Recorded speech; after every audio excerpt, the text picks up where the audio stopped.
Welcome to UC Kids, writing the letter. Hey kids, let's learn writing the capital V.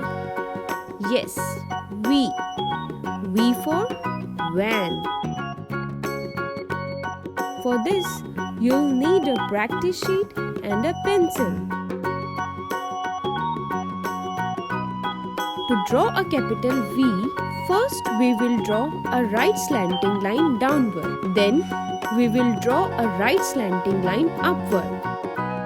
Now get your pencil and start writing.